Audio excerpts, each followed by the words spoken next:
Hey everyone, it's Leslie from Marvelous Art Studios. Today I'm finishing up a little mini quilt from my pattern, Yours Truly. I have my couching foot loaded onto my machine, which is the number 43, I believe, couching foot, free motion couching foot from Bernina. I am on my Q20 free motion Bernina machine, and I've got a beautiful hand-dyed rayon yard, about 2 millimeters thick, because that is the size of the hole that's in that foot. That's about what fits through there real nicely and allows the cord to be couched down as it fills up the hole without any of the thread showing from the top. So I'm going to attempt this because I don't have a setup where it's gonna show the great angle here. So hopefully I'll remain on tune as I show you. I'm coming up to a corner now. I'm going to stop, then I'm going to pivot, and I would use my foot to bring up just to make sure I relaxed everything. And then I'm going to keep my hand kind of underneath this cord. I'm keeping it kind of loose so that it has room to flow through that foot. And then I'm going to keep my eye on the needle and the edge of the binding as I keep going.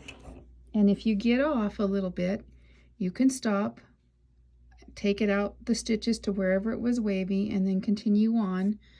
Keep your cord in the foot and just start couching back with your yarn and your foot onto the binding of the quilt. My problem here is that I'm trying to watch the machine and make sure my camera is watching where I'm going as I stop. So I might have to do a little bit of undoing here. So let me back up and show you some of my stitching. You can sort of see the little thread pop through there where I was just a little bit unsteady. That's kind of why it did that. There's where I wavered just a little bit away from the binding. I could take that out, or I could just glue it back there. That's probably really what I'm going to do. I don't think it's bad enough to take out. So, you know, that's a personal decision, and everyone has to decide for themselves on what they would prefer to do in that situation. And so when I stop at the corner, I kind of take a couple of extra stitches because I like to make sure I get a nice sharp corner. And continue on. If you get too wobbly, because I'm doing this one-handed, I need to stop and then get my hands closer to the quilt and make sure I've got everything steady, and then start again. Come to a corner, a couple stitches, turn it. You can see I don't have my needle down at the moment, which is usually what I do, but I didn't do it, so there you have it.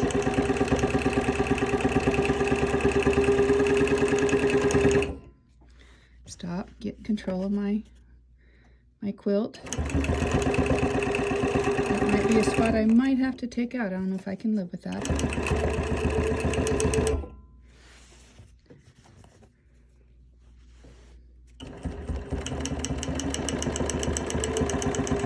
One of the things that I was taught by Bernina was that if you stitch faster than you go, you're able to secure the cord more. And so I'm right at the end now.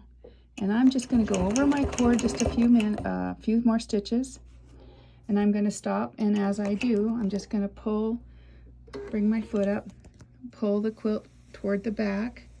And you can see where the cord now is attached. And I'm going to come in there, and I'm going to do that. Lots of times I might like to take that cord and draw it through underneath into the binding to the back of the quilt. That's entirely up to you. I don't mind that it's a sudden change. It's not the best way I think I would like to do it, but that's kind of how it's going to be for right now. I'm going to see if I can live with it the way it is, and that's how I do couching in the binding. This is also going to finish your seam on the back at the same time. I had already stitched my binding down, But had I remembered that I might want to do couching, I would have done that first and only stitched the seam once. So here's the finished piece. I get everything out of the way, and I'm liking how it's turning out. I think it's going to be, I can get further enough away. You can see a little wavy maybe on this edge right there. We'll see. So thanks for watching. Bye.